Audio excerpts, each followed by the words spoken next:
కూడా ఎన్నికల హామీగా కూడా ఉల్లికల్లు ఉల్లికంటిపల్లి గ్రామస్తులకు కూడా R&R ప్యాకేజ్ ని మనము ఖచ్చితంగా చేస్తామని కూడా వాళ్ళకి హామీ ఇవ్వడంతో ఇవాళ ఎన్డీఏ ప్రభుత్వంని ఆదరించి గెలిపించి నమ్మకంతో మమ్మల్ని ముందుకు తీసుకెళ్లిన గ్రామస్తులందరికీ కూడా మరొకసారి ఇప్పుడు ఏదైతే వర్షాకాలంలో వాళ్ళకి నీళ్ళన్నీ కూడా ఊర్లోకి వచ్చే పరిస్థితిని చూసి వాళ్ళకి ధైర్యాన్ని ఇవ్వడానికి కూడా ఇవాళ అధికారులతో స్థానిక మన ఎంఆర్ఓ గారు కూడా ఇవాళ రావడం జరిగింది.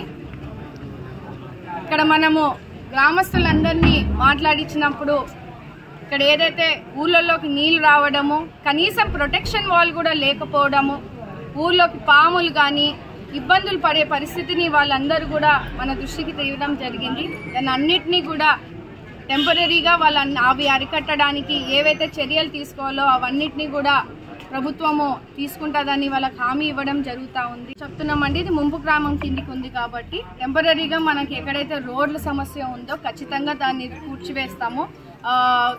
లేని పక్షాన ఇంకా ముందుకు వెళ్ళేదానికంటే దాన్ని రోడ్లని ఎట్లా మనము గ్రామస్తులకి ఇబ్బందికరంగా లేకుండా మేము రోడ్లు వాళ్ళకి అందించే విధంగా కూడా ముందుకు తీసుకెళ్తాము. ఎందుకంటే ఇది ఆల్రెడీ శాంక్షన్ అయి ఉంది, దీన్ని పునరావాసం చేయాలి కాబట్టి ఇక్కడ సీసీ రోడ్లకి పర్మిషన్ అంటూ కొంచెం మనకి ఇబ్బందికరంగా ఉండదు అని అనుకుంటూ మేము ముందుకు వెళ్తా ఉన్నాము. ఖచ్చితంగా గ్రామస్తులు కోరిక మేరకు ఇక్కడ మాకు రోడ్లు వసతిని ఏదైతే ఇబ్బందిగా ఉందో ఖచ్చితంగా మేము రోడ్లు వాళ్ళకి వేపించి చూపిస్తాం.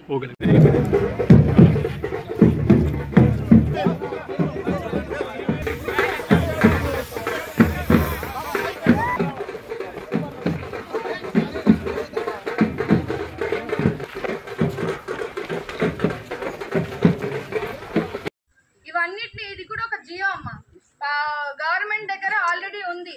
అంటే ఇక్కడ వచ్చి సర్వే చేశారు, ఒక కమిటీ వేశారు, కొన్నాళ్ళ క్రితం దీని మీద ఒక కమిటీ వేశారు. దాని ప్రకారంగా ముందుకెళ్తున్నాం. ఉల్లికల్లు గ్రామంలో 844 పీడిఎఫ్లు అంటే ఇళ్లలో ఉన్నాయని కూడా ఇక్కడ సర్వే రూపంలో తేల్చారు. ఒక్కొక్క పీడిఎఫ్ కి కూడా ఎంత పునరావాసం చేయాలో దాన్ని కూడా మనం క్లియర్ గా రాపించుకోవడం జరిగింది. మనం కేటాయించవచ్చు అని కూడా దీంట్లో సర్వే రిపోర్ట్ లో కూడా ఇచ్చారు. కలెక్టర్ గారి దృష్టిలో ఉంది.